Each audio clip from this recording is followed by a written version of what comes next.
2022 Comics Pals Sean, Book Club. sorry, Sean. Oh, Start it off one more time. okay. No Yeah, worries. just had to get Ready? the video recording going. Oh shit. Okay. That might help. Good All right, thing. Good Yeah. thing we started that Zoom recording. All right. Here we go. Hello and welcome to the March 2022 Comics Pals Book Club. I am your host, by the way, Sean, and I am joined by Kale That's me. and Tyler. That's sometimes me. Oh, interesting. He's got an identity crisis going on. We're here doing Identity Crisis today? Is that what we're doing? not this time. Shit. Not this time, but maybe in the future. It's got to What be we're- coming down the pipe. Yeah, right. What we're here to talk about, though, is Batman Year One. So, Batman Year One, of course, is one of the seminal Batman stories. It's by Frank Miller, who did the writing only for this one, with art by David Mazzucchelli, colors by Richmond Lewis, and letters by Todd Klein. This book was put out in 1987. So that makes it over 30 years old. And it don't feel like that. I have so many thoughts. I actually was giddy reading this because I haven't read Year One in a few years now. It's been quite some time. It's been And- over 30 years, right? Since Well, then I guess I started really reading at an early age because so yeah, I'm so excited to talk about this book. I can't wait to hear what you guys think. I actually have no clue what your thoughts are about the book. So we'll be diving into that. Before we get into that, though, I do want to let you guys know how you can support the show. YouTube.com/The Comics Pals. Make sure you guys subscribe, leave a like on the video, drop us a comment if you want to chat with us. If you're a listener and you're interested in having us hear your thoughts, please do leave a comment. It's always appreciated. Twitch.tv/The Comics Pals, where we go live every single Saturday at 10 a.m. Eastern for the main show, and Wednesdays at 6 for Pals Pulls. That's our review show, our weekly review show. Listen to last month's book club, Doom Patrol by Grant Morrison, crawling out of the wreckage. That was a really good one. And come hang out with us. Join our Discord server. We're always having a great time over there. Now, let's talk about Year One. I want to start with, what's your relationship to Year One? How did you first sort of experience it or come to know it? Kale, let's start with you, man. I think the first time I read this was in comic book school, actually. That makes the most sense to me. I feel like I've read before that, I would have read just about everything around this. You got your Long Halloween, your Dark Victory, your Keep going. Dark You got Knight it. Returns. yeah, it would have been Dark Knight Returns, Strikes Again. But yeah, Year One, I don't know. Especially with the big guys, the Year One sort of, I don't always go for it. But appropriately, I read this in comic book school, and man, even now, I got the deluxe edition. Do you guys know which one you? Man, I Did you get this have one? a trade from 2005, so it's pretty think- old. I bit into Amazon one last time. Listen to our most recent episode, and you'll find out why. Won't be most recent when they hear it, but Whatever. They can figure it out. But so I was looking through some of Frank Miller's scripts and the way it gets translated, and man, oh man, this fucking guy. Tyler, what's your relationship to the book, man? So for me, way back, probably going 10 years now. I used to work at a Barnes and Noble. I was a bookseller there, or I would sometimes get confused as an Asian woman by some of the older clientele there. But besides the point, that's besides the point. Happened more than once. But I kind of took it upon myself. My boss didn't ask me to do this, but our graphic novel section would be a fucking mess all the time. So I remember I would organize it, and I would literally go against what corporate guidance would be for that section, and I would just put all the books I like near there. And I remember finding this book in it, and then thinking, "Oh, this looks pretty interesting." And I kind of just read it downstairs. I took it off the shelf and I read it down there. I didn't pay for it or anything. I just read it then, which was fine. You know, I really liked it, but I didn't really get into the book until I did it for the long box when we were doing a short box for it. I think Matt was the one who recommended it at the time because Frank Miller back then, and this is probably going 3, maybe 4 years. Well, it wasn't a blind spot for me. I just didn't really get into it. Like I hadn't even read Born Again at that point, you know, and I have a Daredevil tattoo. So, yeah, it was kind of a blind spot for me, pun intended. But after reading it for the long box, this is like one of my favorite books, and it doesn't even have to do with Frank Miller, which we'll get to, but like in terms of like some of the most timeless art that has ever been in a comic book. Mazzucchelli's art in this is like the real star of the show for me. But yeah, that's kind of my history with it. I've been introduced to this book twice in a way. So for me, I'm pretty sure this is the first Batman story I ever read in a comic. Like literally the first time I saw Batman in a comic, I'm pretty sure was this. Because I was one of the first things I picked up from DC. I was kind of afraid of jumping into DC.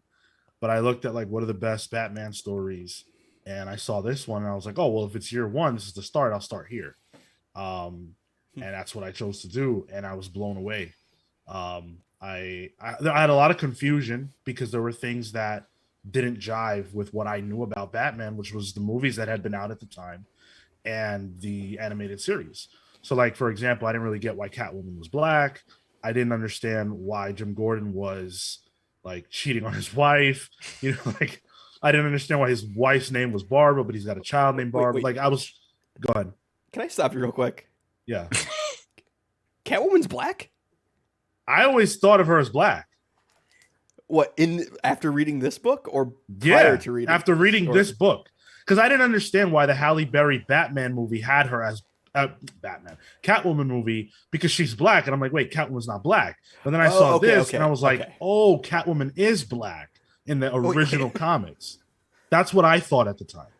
So, okay, I didn't read Catwoman as black in this at all.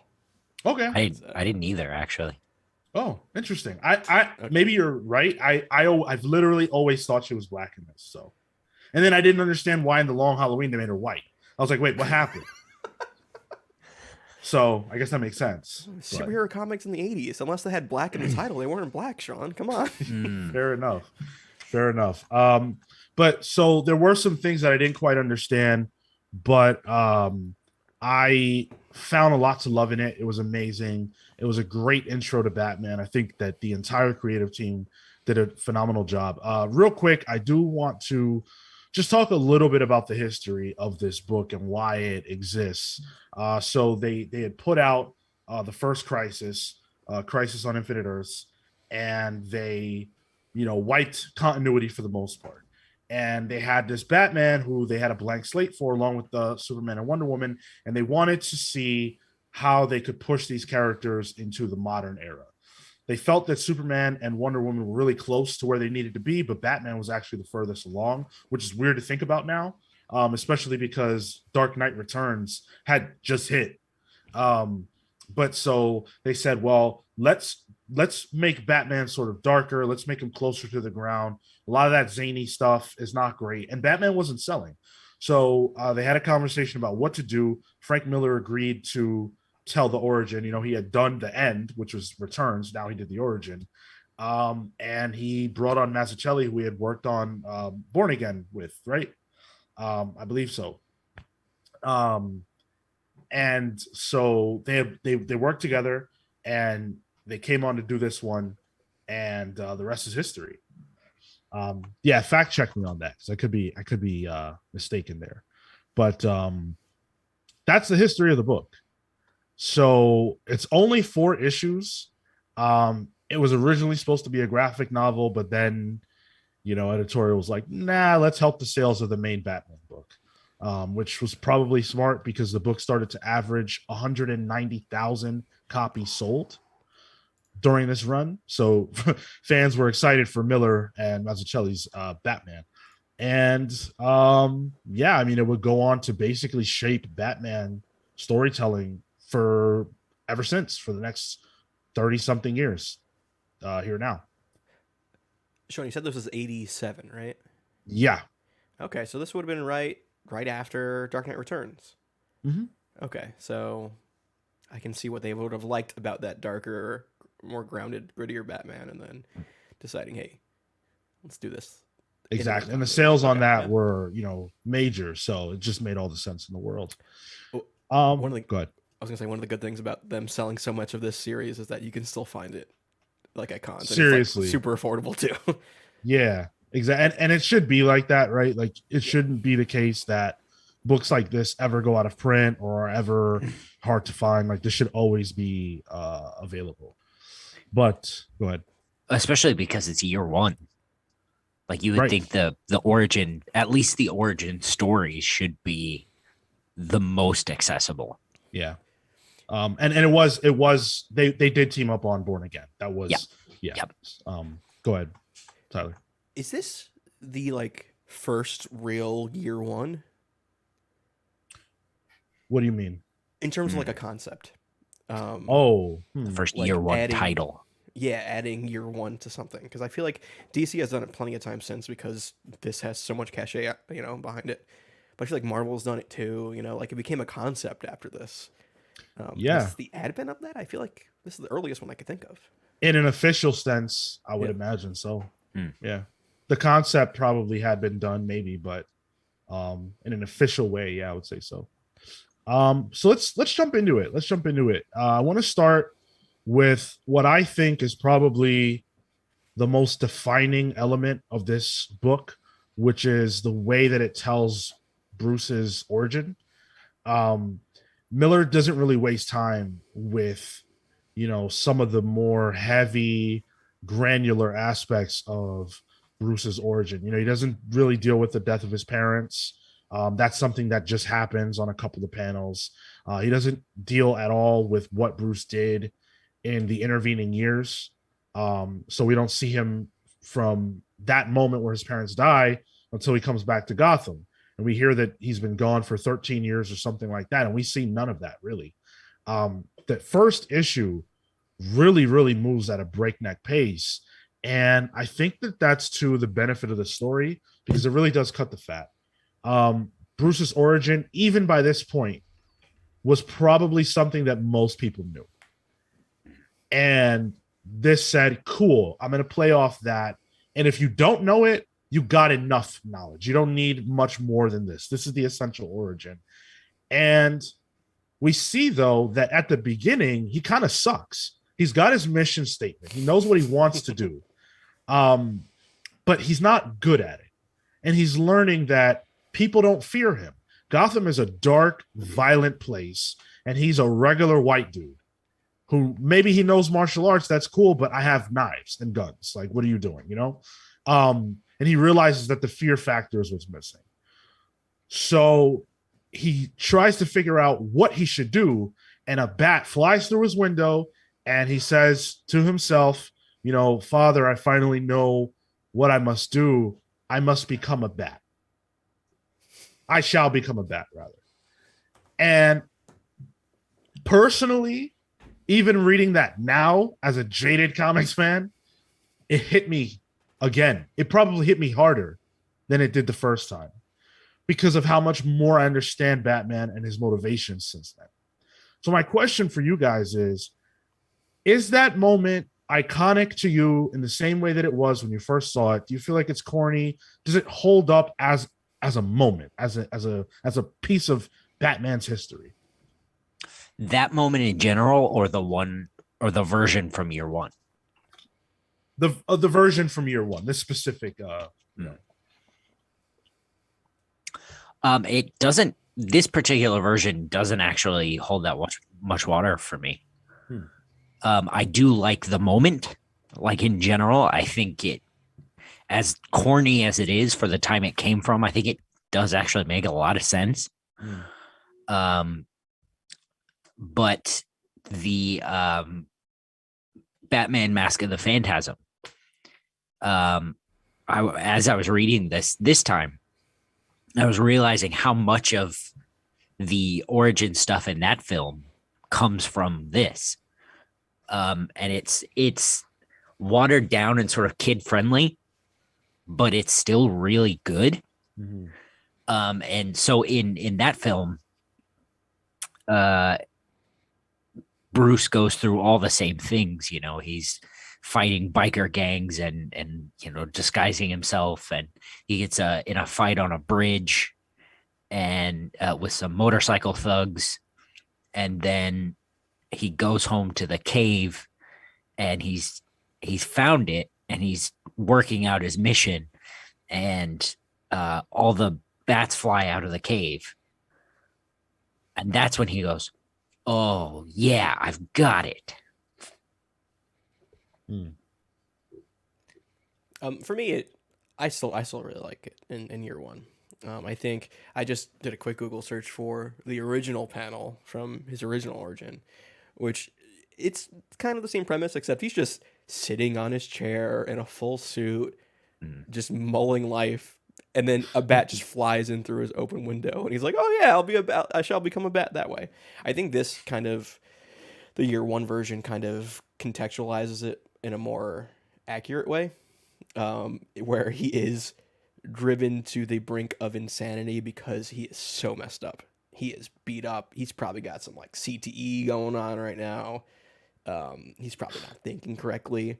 And then it makes a bat crash through his window, which is a lot more violent and scary, Mm-hmm. which I think lends to him using that as a, because the one thing he's talking about is like, they don't fear me. They don't fear me. So this giant bat flying through your window and crashing through it is scary. Even though I'm sure Australians deal with it all the time. There's stuff down there that's going on. But I think contextualizing it in this like maddened haze from being, on death's door an entire night. Dude gets stabbed, beat up, and in a car accident in the same night. Yeah, it's And pretty he just rough. goes home. Yeah, yeah. Luckily he has enough strength to ring a bell at least. But then all that, a bat still flies in through his window. Like honestly, I would have called it quits at that point. That's just Yeah. too much for one day. Yeah, I got beat up. I got in a car accident. I was stabbed, and now a bat's flown through my fucking window. That was vintage stained glass. Like, but I think the version Miller kind of portrays this as is a lot more believable, and I like that it is not taking away from the original origin at all, because Right. if someone were to throw that away, I would understand that as well. But he decided not to, and almost keep that campiness with a bit of a more grounded take on it. So I enjoyed it a lot. I can totally see the Pattinson version of Batman saying something Yeah. like this too. Totally. I think he's probably the only Batman we've had so far that I can believe that in. That line coming out of. For context, we haven't seen it yet as of recording, so Yeah. I think Yeah. this will probably be out after the fact. So No, this will be out before, I think. I think we were saying it was Yeah. This gonna will be out release before. before. Cool. But so yeah, definitely agree with that. I can't wait to see what Pattinson ends up doing. So yeah, this is a very different origin than what you would imagine for Batman. He's like, again, not very good at his job. Even when he puts the suit on, like it's too big for him. He doesn't feel like a monster. A lot of times when you see Batman, he's draped in shadow and he's scary. And even with the fact that he's wearing a costume, he kind of looks more like a psycho than a monster, larger than life creature. And I like that. It humanizes Batman. It makes him feel like just another cog in the wheel of justice of Gotham, rather than this massive creature that overshadows Gotham. He feels like he's a part of it rather than just being it.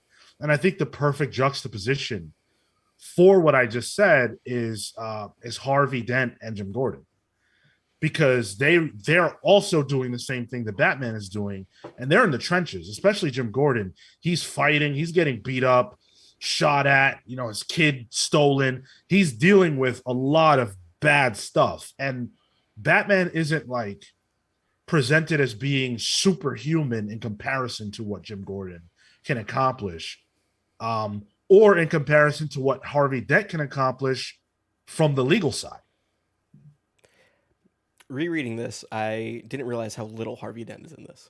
Yeah. I think I sometimes get this conflated with Long Halloween, which is essentially a Harvey Dent story. But the amount of Jim Gordon in this is really, I always remember that being like, oh, year one, you mean the Jim Gordon book? Like, right. He's essentially in it more than Bruce is, honestly. And whereas with Bruce, it's a very internal story. He barely talks in this outwardly. It's mostly internal dialogue, like internal monologuing, or note writing is how they present it. Right. Which wouldn't be smart as a paper trail. Yeah. But most of the actual character work is Jim Gordon in this, and which I really enjoy. And like, I don't know how my timeline is, but like, I can't imagine Jim Gordon really was an integral supporting character prior to this with as much depth as he had. Like, is he really in like Dark Knight Returns and previous to this? Like, I can't. Yes, he's there, but like, this puts him on like Alfred level. I feel. Yeah, he was in, as I recall, he was in Returns. But his big moment is sort of seeing when Bruce becomes Batman again. Sure. And then he kind of, I think toward the end, he kind of leads Gotham alongside Batman, okay. But yep. I think after that he's toast. I think it's interesting because even the movies that would follow, so this came out in 87, you got to figure to some degree, what's the word I'm looking for? Batman 89. You got to figure that Batman 89 and Batman Returns were influenced by this. And yet Jim Gordon is not a factor in those movies. And then when you go forward to the Schumacher stuff, he's literally in them, but he doesn't do anything. He's like just an ineffectual commissioner. It wouldn't be until Begins, actually, where Jim Gordon would become a central figure in a piece of Batman media that's not in the comics, which I think is really interesting because of how well represented he is in this book. It's weird that it would take so long for him to matter outside of it. It's funny reading Gordon's arc in this. I really see where both Batman Begins and The Dark Knight kind of took. Yeah, their Gordon is essentially this Gordon, totally. And a lot of the beats are there. Like his wife and kid being like in a hostage situation, kind of calls back to like the Two-Face stuff. And yes, Knight. I forgot about that. That final page where he's shrouded in darkness, but then you don't even see the bat signal, but it's there because he's lit up from underneath. That just reminds me of the fucking lighting in this book and the way that Kelly and what's the Richmond Lewis, the way they work with just shadows and light is masterful in this. I love Jim Gordon, so I love this book. I feel like this book is a bit ahead of its time. Oh yeah. I feel like this should be like a Bendis era book. You know what I mean? Like it's very cinematic. Yeah. So like I was trying to dissect your question, and the 89 stuff leading into the Schumacher stuff, and even Batman the Animated Series, you get your Jim Gordon stories occasionally, but ultimately everything revolves around Batman. Everything is just another Batman adventure. Mm-hmm. Whereas this is sort of the story of Jim Gordon watching Batman come to life. And I think that's what's so ahead of its time about it is, seeing the perspective of the hero from the people on the ground. Yeah, that's an excellent point, and it's something that we would see used a lot more later. But I can't think of a time before. So, for example, Earth X does it to some degree when they have the conversations between the robot and yeah. There are a few books like that. Marvels, I think, also does it. Yeah. And you see that echoed. But I think that probably started here, where you're seeing this origin story from the perspective of, or not, it doesn't even need to be an origin story, but from the perspective of a supporting character. Even in the way that they engage with us, their captions, their narration boxes, Mm-hmm. Bruce Wayne's is in cursive, which is harder to read, right? Mm-hmm. Than Jim Gordon's flat, style. And these are Jim's thoughts that we're getting in real time, whereas Bruce's is writings, presumably from later. So even just that difference in the way that they engage with us is telling us who is the active character and who's sort of more passive, just in the sense of how we engage with them. Jim Gordon is the everyman. And it's funny you bring up the way the narration boxes are, with Jim Gordon being in just normal handwriting. It's not cursive or anything. On, like, it looks like it's yellowed paper. It's like legal paper. Yeah. So it gives it a very like man on the street level feel, while Bruce's is on pristine white paper and in fancy script font, like a fancy rich boy he is. Yeah. But Bruce's is also, like, the way he writes is very almost Rorschach-y. It's like beat. It's not flowery at all. So it's like that. It's developing the characters even within just the text, which is really interesting.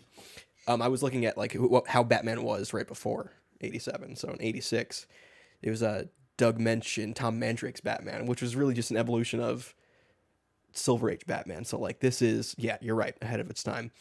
And I think whereas in Doom Patrol we were talking about how like the current writers and artists, I feel like we're taking a lot of early Vertigo. I think go back a generation from now, we have like the mid 2000s, which like Michael Lark and GCPD. That book wouldn't exist without this book. Right. So it's interesting seeing like these seminal works being reflected in the more modern comics. I mean, it's only 35 years old, but I still wouldn't consider it modern at this point, even though the style of it and both art and writing is a very modern take on it. I want to talk about the way that Jim Gordon is presented artistically, because I think he looks awesome in this comic book. He's a simple man. It's not a crazy elaborate costume. He's got a jacket, and the red hair really pops. Like, this is such a good looking book, and the darkness that surrounds it, coupled with that red hair, just makes it stand out even more, which I love, because Jim Gordon otherwise is a regular dude. So to have something that makes him stand out is awesome. But like, even just the physicality of Jim Gordon, like, look at this fight. I'm showing it on YouTube for you guys now, but like, this fight scene is really well choreographed. You see him trying to fight for his life up top. Anytime that Jim Gordon is fighting, he's fighting for his life. He's fighting because he can't just, he doesn't know years and years and years and years of martial arts, and he didn't train with the masters. He's a regular dude, and I love that. And his fights are more visceral than Batman's because of it. And you feel like he could die, because you don't know, right? Like, granted, now we know he doesn't die, whatever. But when this first came out, all bets are off. You don't know what's going to happen to Jim Gordon. So I love that. Sean, your mic just cut out. I think you. Hello, I'm good. Yeah. Oh, yeah. Awesome. Sorry. Yeah. Did you guys hear the majority of what I said? Or Yeah. It cut out like Yeah. the last word. Yeah. okay, cool. Yeah. And then also Mazzucchelli's Jim Gordon's face is very expressive. Which surprised me this time around because of the art style. Um, a lot of times artists will take shortcuts, and Mazzucchelli doesn't do that. Like you really see what Jim Gordon is feeling in his face. It's so well done. So well done.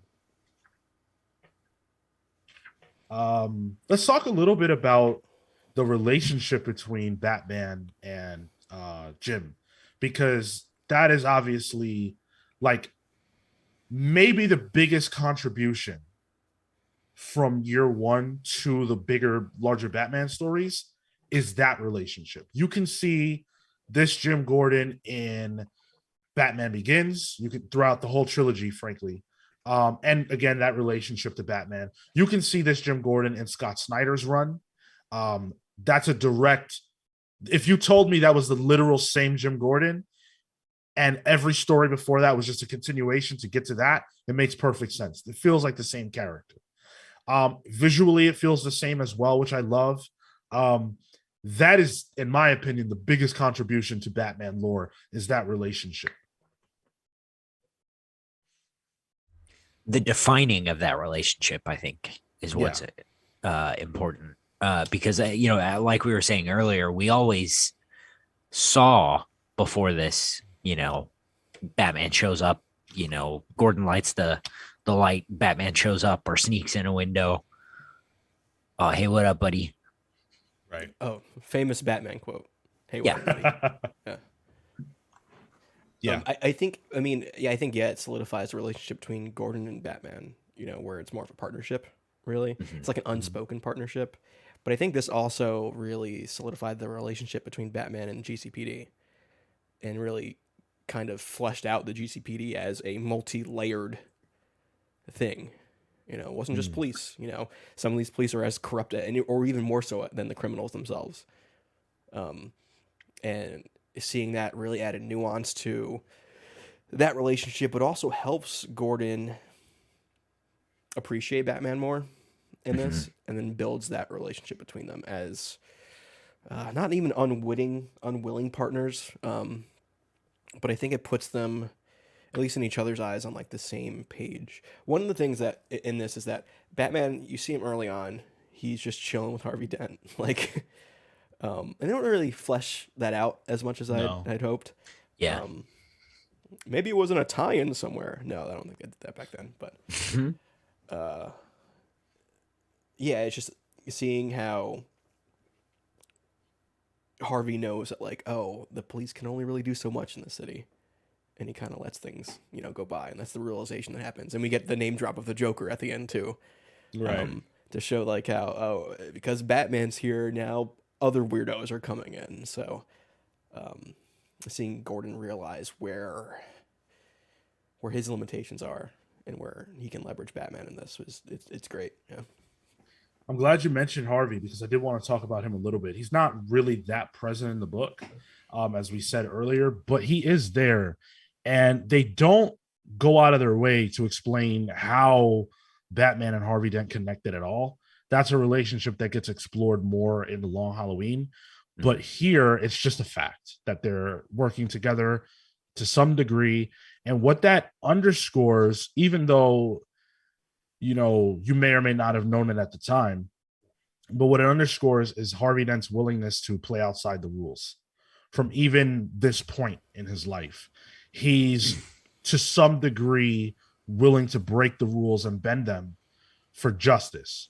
And that crack is what opens the door for Two-Face. This shows that it was always there to some degree, not the malicious aspect, but that willingness on his part. Whereas Jim Gordon doesn't really turn that corner on Batman until he knows that Batman is a good person.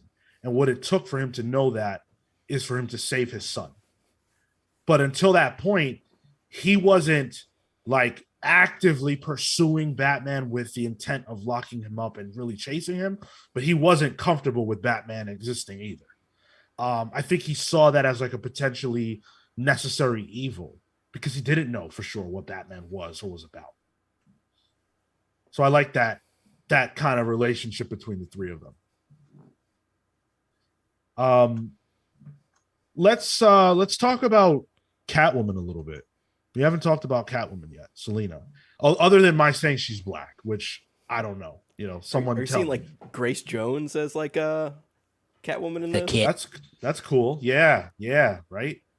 Um, so she's another one who's like not a major player in the story, but she is a factor. Her story kind of runs parallel to Batman's. Um, and this is the first example that we have of Bruce Wayne putting a costume on, inspiring other people to do it to some degree. They kind of do it at this almost at the same time, but Batman exists first. And then Selena decides she wants to get involved and she puts on her costume, but she has different motivations than Batman does. What did you guys feel about Catwoman here and kind of how this book sets the table for their relationship for the next 30 plus years? For me, I think the main takeaway I get from Catwoman in this is it's like a nice little side dish, like her origin in this. It's not really fleshed out, but we do see it happening. But I think, and I'm in agreement with you here, is that I think her inclusion in this is to really show that what Batman becoming and pretty much forces Gotham to evolve in a way, Yeah. including Selena becoming Catwoman in this, and then the name drop of Joker at the end. I think it's like, oh, Batman, being front and center in the news with this inciting incident for the future of Gotham City, Right. where we see someone evolving like Batman or Catwoman into this almost mythical creature in a way, juxtaposed with the everyman of James Gordon. So I think Catwoman's there kind of just to drive that home. I feel the same way about Selena Kyle and Catwoman as I do as Bruce Wayne and Batman when Frank Miller is attached to them. I don't like them. They are completely unlikable to me. When you say don't like, do you mean like you don't enjoy reading them, or you just like don't like them as a character? I don't like them as people. I don't like them as Okay. characters. I don't like them as people I have to follow around and see the thoughts of. My least favorite Batman is the one that talks about his enemy combatants and he has to go into the enemy's camp and they that's just that's not my Batman. That's not how my Batman talks. He's not a soldier. He's he's a hero. So you love Dark Knight Strikes Back. Love Dark Knight Strikes Back.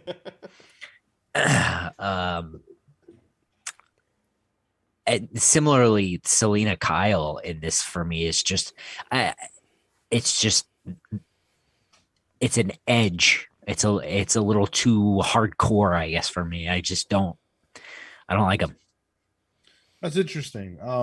I really like this version of Selena. I think at the time it was probably shocking to readers to see her this way. She's a prostitute, and you maybe some kind of a pimp to her own degree. We don't really know because of whatever's going on with Holly. But she hates her job. She's not into it. She'll do it, but she's not about it. And the first chance that she has to do something different, she takes it. But it's that inspiration of seeing someone step up and do something about what Gotham is that causes her to have, I guess, the confidence or the idea of pushing herself out there as well and donning the Catwoman suit.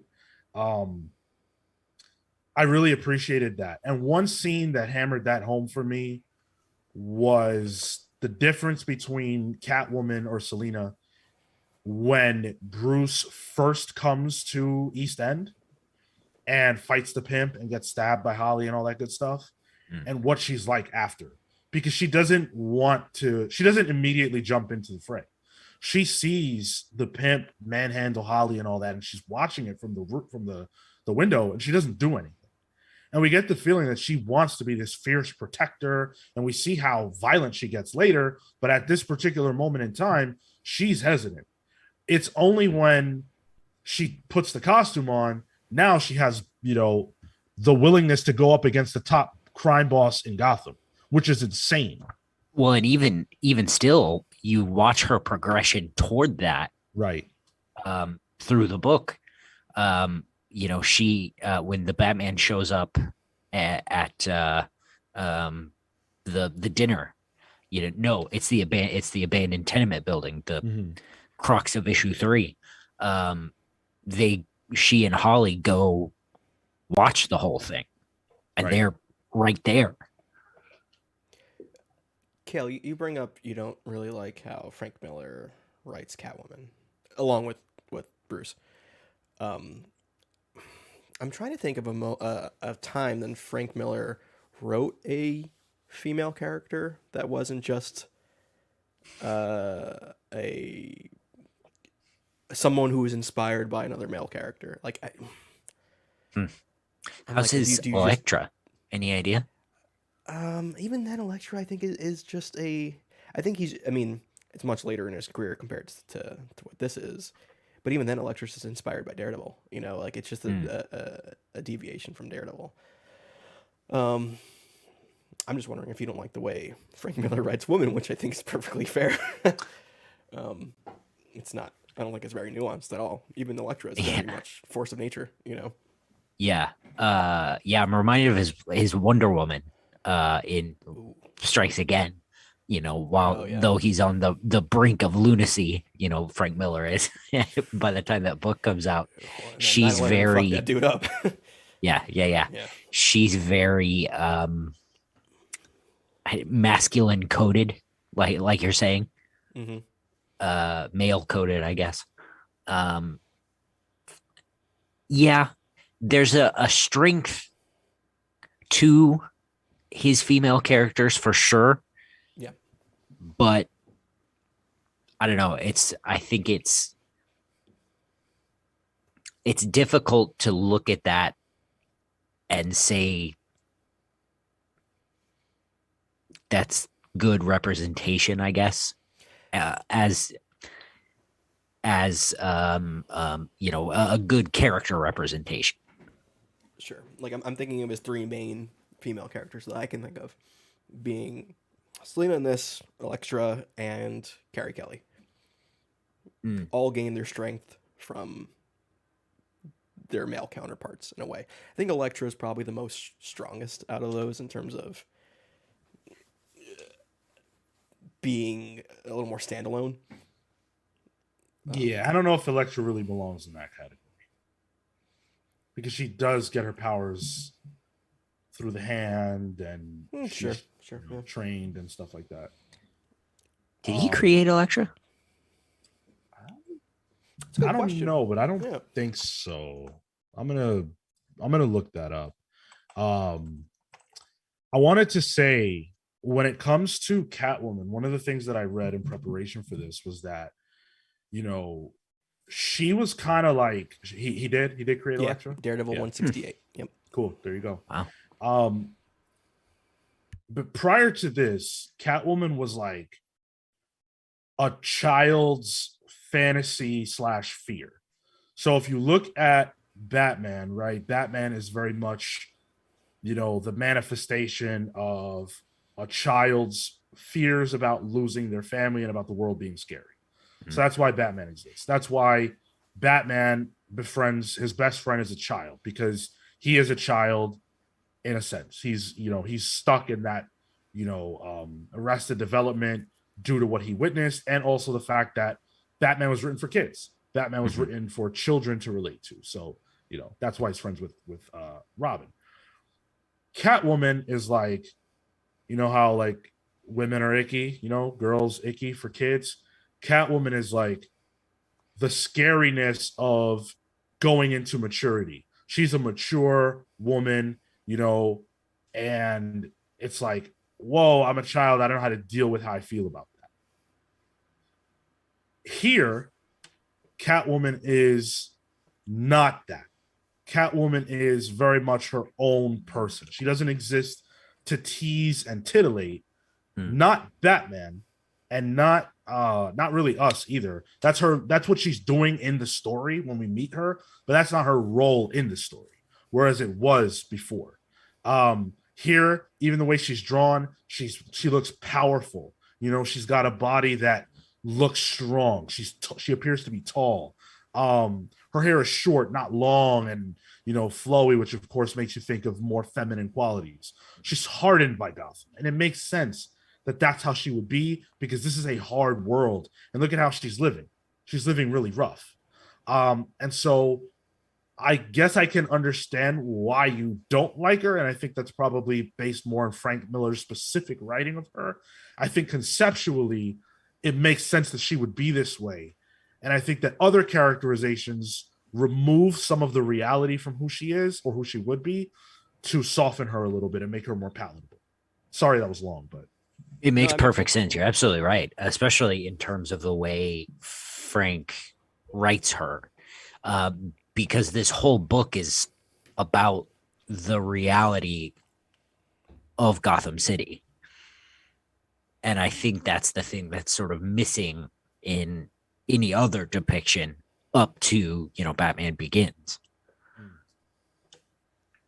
yeah, because even 89 is fantastical in a Yeah. sense. Yeah. Well, like what Tyler, you brought up the GCPD.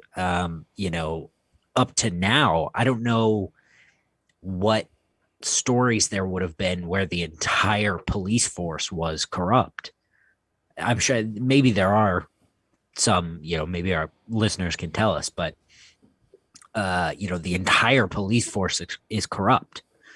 What in what world would a city with a functioning police force need a guy who dresses up as a bat to Right. come, do the dang thing? Mm-hmm. And I love that you said that because Gotham here, I think this is probably the first time, and again, I don't know this for a fact, where people really started to think of Gotham as a character unto itself, because it really is this dark place that seems to suck everybody else into it. That's the way it's presented almost from the word go. Jim Gordon is terrified of coming here, and he's terrified of his wife coming here, of having a child here.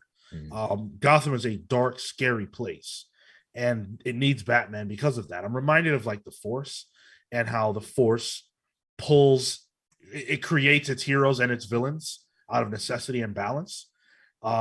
Gotham drew Jim and Bruce back to it, but unfortunately, it did that to fight the corruption that exists. And because of how good Batman is, now it needs the Joker to be that counterbalance. And I love that depiction of Gotham. From a visual standpoint, it's horrible. It's not it's not as gothic as it would be in 89. It has a more mundane quality to it that you see in Begins. The real like oranges, the kind of like general dirtiness of it. And that gives it life. It gives it life that makes it feel lived in. And I think that's what this book is about in a lot of ways, is that Gotham has been like this. Bruce's parents died because of this, and he's back to make sure that that doesn't happen again. And Gotham needs him. I want to talk about the action scenes, because we really haven't talked too much about that. And I think that some of the most defining action sequences are actually in this book as it relates to Batman. Brilliantly designed. I talked a little bit about Jim Gordon earlier and some of his action sequences, which I think are all brilliant. But the crux of this comic book, from an action standpoint, is that fight in the abandoned building between Batman and the GCPD. Mm-hmm. We've seen that done beautifully in the films in Batman Begins. I'm not even sure that that is better than this. Obviously, it's cinematic and stuff like that, but I think from a comic standpoint, this is as good as it gets. I think it's gritty, and I hate that fucking word gritty. I think it's only good when it's talking about a hockey mascot. But like, Yeah, don't go to Philly. um, but it does make it a more, it gets rid of the whole Batman as a superhero thing. It makes him more realistic. I mean, he's just fighting cops. Like there is no villain of this really. The villain is the GCPD in a way. But that fight in the abandoned tenement building is just so dirty, and nothing goes according to plan. It's messy. I think that bit where the thermite in Batman's utility belt ignites almost immediately. Just really, it's like, oh, okay, this is Batman and outside of his element. He does not have all his gadgets and stuff. He's got to just go off of wits. And yeah, he has a super fancy sonar device that attracts a swarm of bats, sure, but he's got to like fend for his life in this. And I think that's what I enjoyed about it. It's just this real. It turns a guy who's dressed like a bat wearing underoos into something almost realistic. And then the angles that Mazzucchelli uses in this are just, there's a lot of, I don't want to even say it's cinematic. There's some weird choices in this. There's panels that are like peeked behind corners to give you, Bruce's POV as he's trying to navigate this building. There's weird like undershots of some of the GCPD that are like kind of like viewing them from a lower angle to kind of have you be with Bruce as he's just trying to crawl around and just survive. Yeah, it's really good, and the sound effects in this, the way the sound effects are written, they're just so good. I love a well written onomatopoeia. Yeah, exactly. I'm holding up a page from that sequence that Tyler is referencing, and the sound effects is just it's representing bullet hail, and you can see in the colors, it goes from like normal up top for you guys on YouTube. It goes from normal up top, normal colors, and then it starts to get red as presumably the bullet hail goes on. Batman gets shot. It gets more dangerous. Now it's red. I really love that transition. Just amazing visual storytelling. Sorry? Video games stole that. A decade later. Yeah, the totally. more damage you take, the more red the screen gets. I'm flipping through this, and the part when the bats finally fly in to kind of make the save in a way. The way the background is colored, the same yellow that the bat symbol is, with all the bats in it. I was like, oh, he's the bat that kind of shines light upon like the city. And it's like, oh, it's just a well done choice. Brilliant. Yeah. I wonder. So where the page, let's see, it'd be 73 when the bats come over everybody. This top one, the top panel, I wonder if that's supposed to be like the bat that flew through Bruce's window. Same exact one. Yeah. or like that's, the holistic connection Frank Miller was, making or whatever. Interesting. I mean, he's not Grant Morrison, but he's got his own thing going on. I'm flipping through both pages where the bat, breaks in, and the bat breaks in previously the same yellow background, except the bat's white in that because it's kind of blown out, but it's the same kind of pose. Yeah, it's a direct callback to it. Yeah.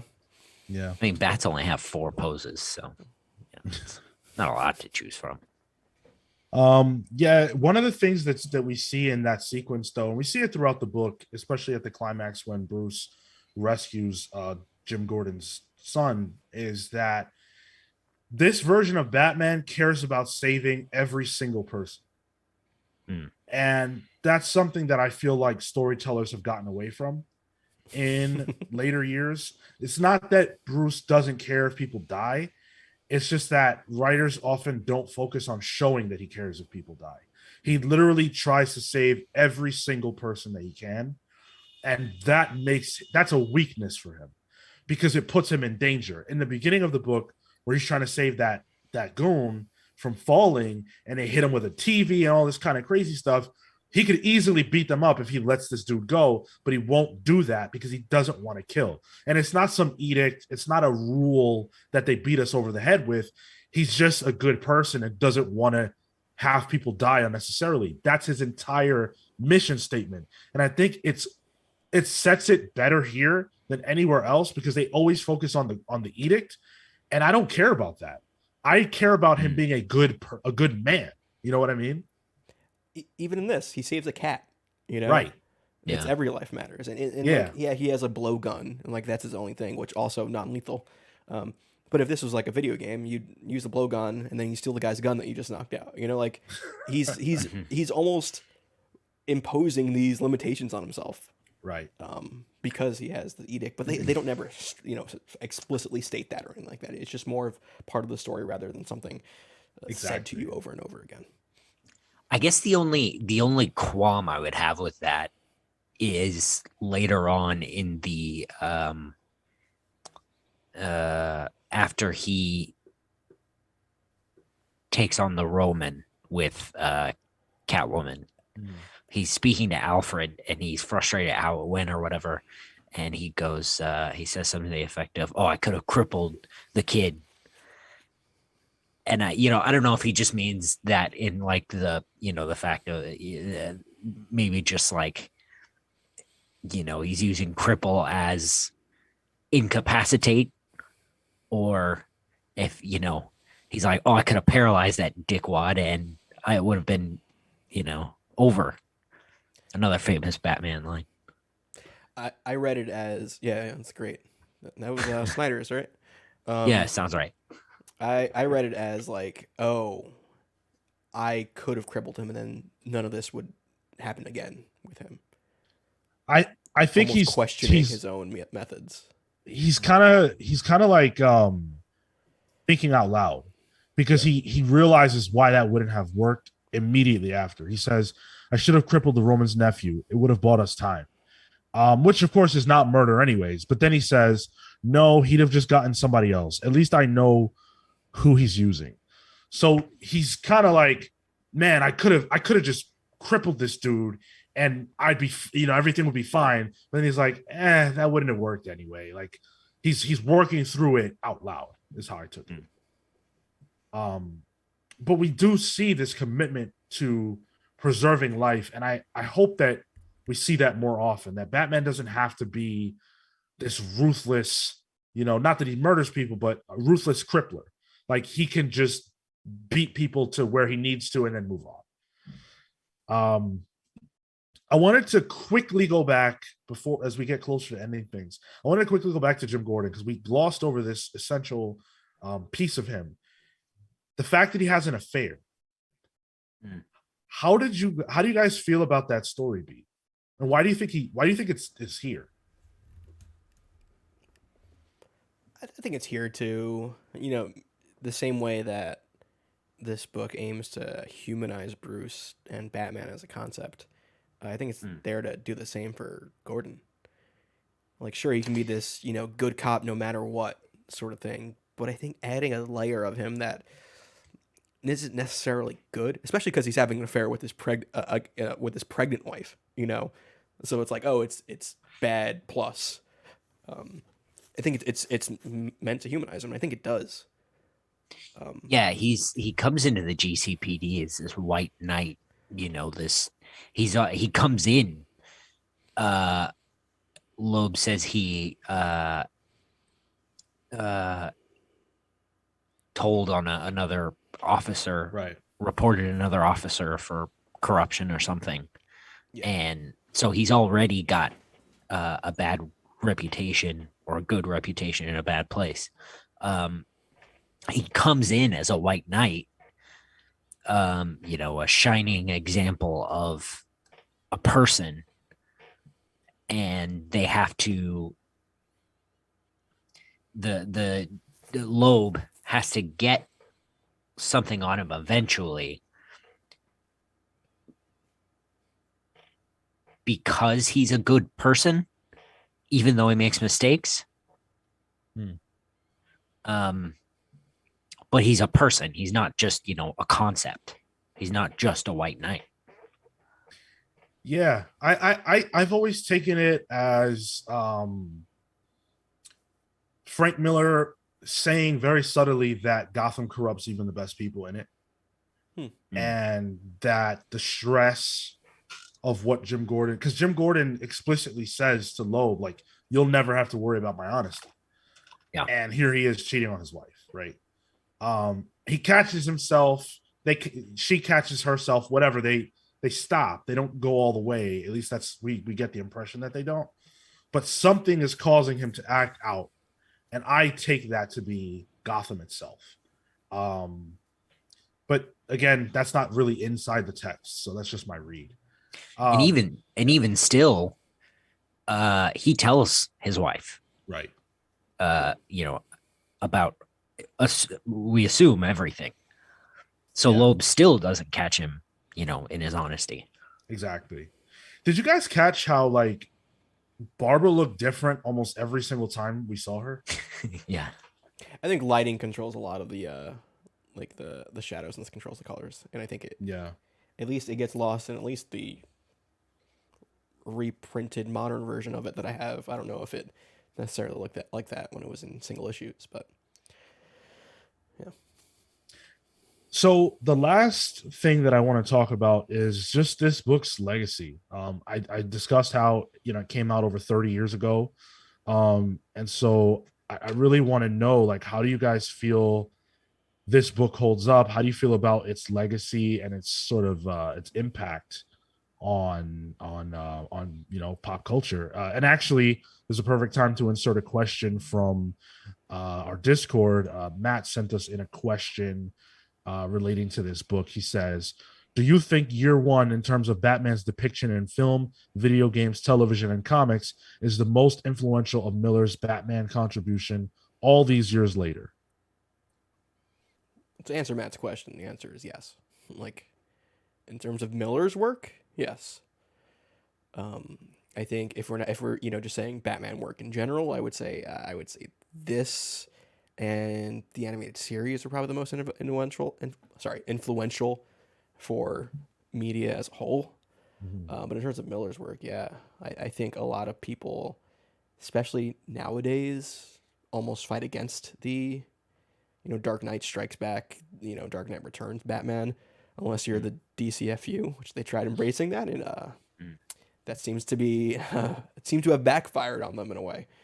And it's almost weird seeing them embrace that version of Miller's Batman and now kind of stepping back and going back to the well of what the Dark Knight and Batman Begins took that worked, and kind of incorporating that into what appears to be the Batman in Matt Reeves' Batman with Pattinson. Yeah. I think the importance of this book for the Batman mythos is evident. Like, every Batman book after this took something from this. Some books went a little crazy with it. I'm thinking like Snyder's Batman, where Jim Gordon becomes Batman in a way, where I think it did take aspects of this even from it. In a way. Yeah. It went a little crazy. I enjoyed it though. Me too. Yeah, I think that's a very underappreciated arc of Batman. But I think in terms of how this influenced comics in general, I think is almost even more important. I think this cinematic art style and he doesn't really Mazzucchelli doesn't really play with panels as much in this. It's very, I don't want to say basic, but it is comics. It's just certain organized panels. But the angles and the pacing of it, there's a lot of up close shots. I think that was something that I don't think was really done as much previous to this. I think that is much more represented in modern comics. And I think I would almost even say like something like this in terms of what it does for superhero comics is similar to like Watchmen in a way. I just don't think people recognize it as much.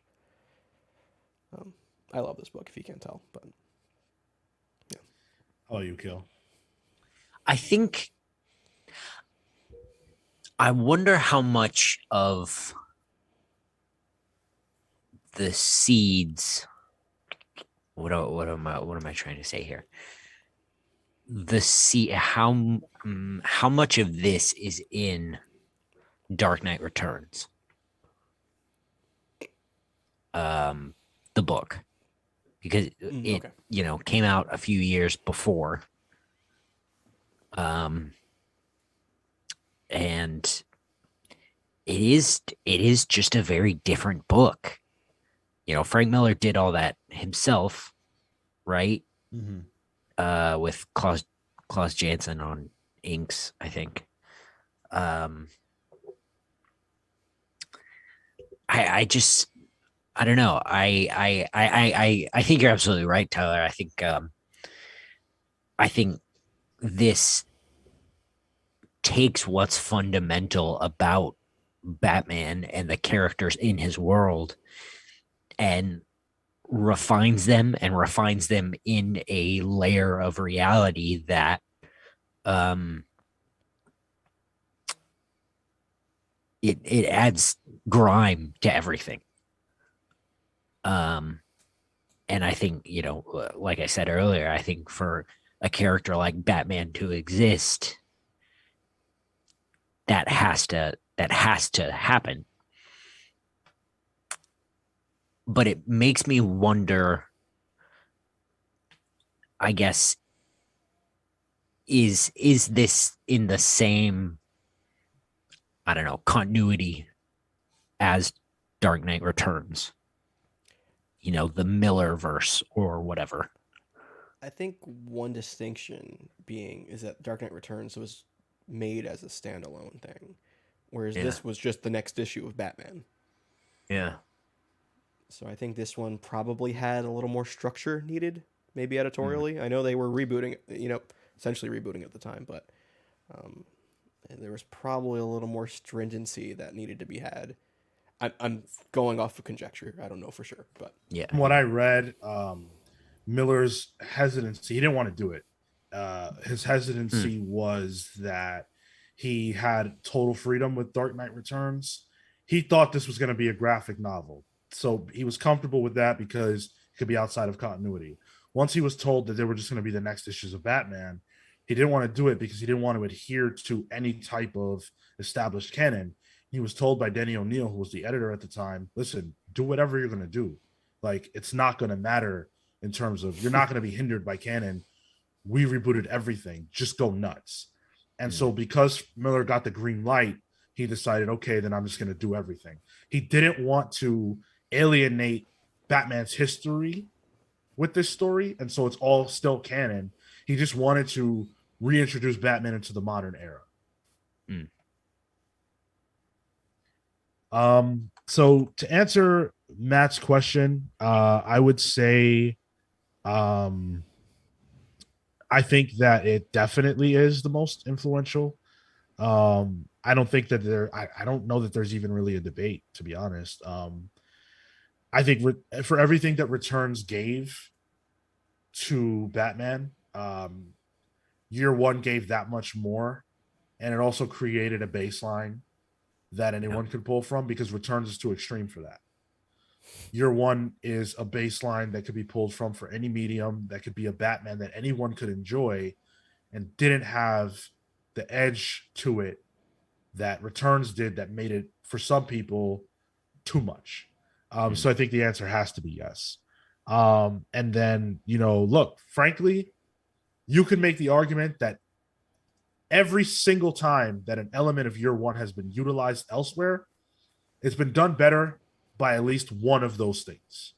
You could make that argument. You can make the Mm. argument that Begins is a better origin. You can make the argument that the tenement scene is better in Begins. You can make the argument that Catwoman's been used better. That Long Halloween does a better job of showcasing the relationship between Bruce, Gordon, and Dent, and that the Dark Knight takes that to another level. You can make that argument for every element, but they all came from this. Mm. And that means that without this there is no that. So whether you think those things are better or not, this is the definitive Batman. um to me some people have different takes, but you think without this we'd still have Scooby Doo Batman? Like like the what do ones you mean? that when Batman and Robin would show up in Scooby Doo, like the Oh, campier, almost yeah. a direct continuation of the Adam West Batman. So my thought is this: DC already wanted to do something different with Batman. That's part of their mission statement of post-crisis DC. Batman was going to change. The question is, would that change be something that would become the way forward? And I think if you put any other creative team in the driver's seat of this, it probably doesn't have the same staying power. It probably doesn't change the course of Batman's history, the course of comics history in the same way, because Miller's vision for Batman fit so well. Look at the 90s. Look at what the world became. The world fit Batman based on year one better than it did any other possible version of Batman. I would also point out that there was an era where Batman was a lot more James Bond in between this and the Scooby-Doo era. Which I from what I understand was also wildly popular. I'm thinking specifically of sort of around the time of Jason Todd. He went around and did secret agent shit. He wasn't relegated like just to Gotham either, right? Like, didn't he like right? Yeah, all over the place. Yeah, and I think that's why Jason Todd died in like Afghanistan or some shit. Yeah, and Miller, because the fans hated him. Well, I mean, but my point is, he went out of the country, if it were any other book or era, he would have stayed in Gotham and whatever. Yeah, and after year one, Batman never leaves Gotham. If he does, it's a big deal. Yeah. So, yeah.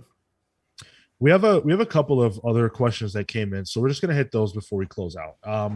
So Manny from Discord said, would y'all consider it to be the best beginning of the Batman?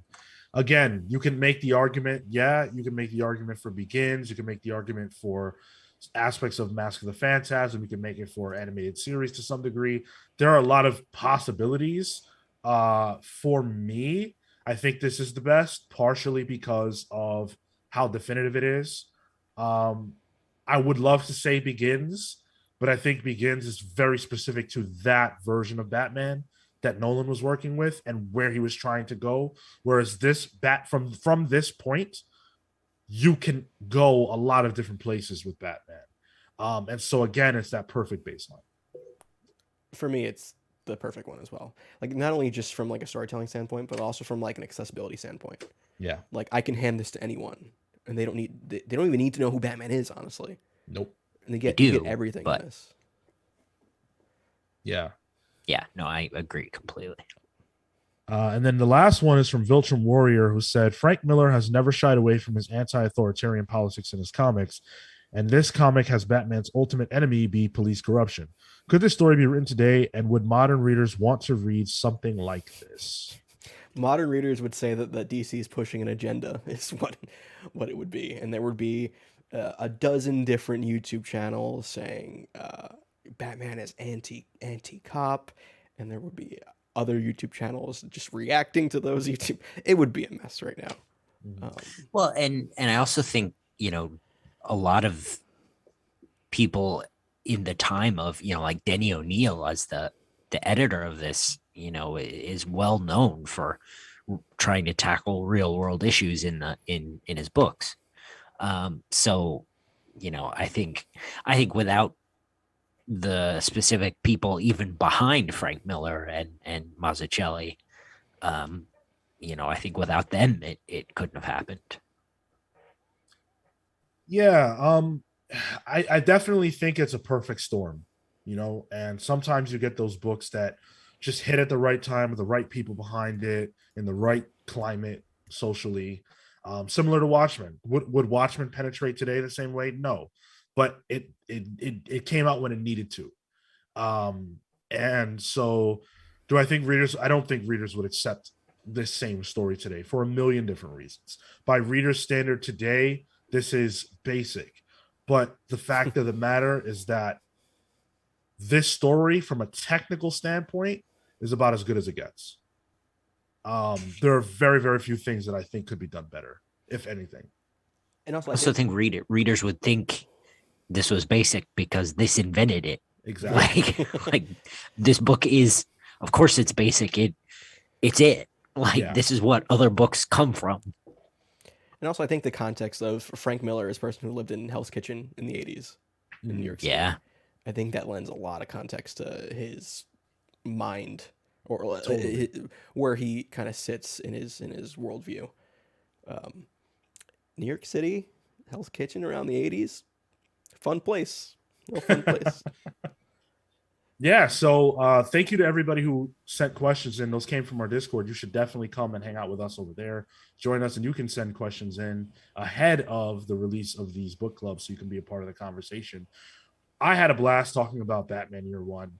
Reading this got me that much more excited for the Batman, and now I don't know if I could be more excited. I can't wait to see what it takes from this, even though we understand a lot of what it's taking already.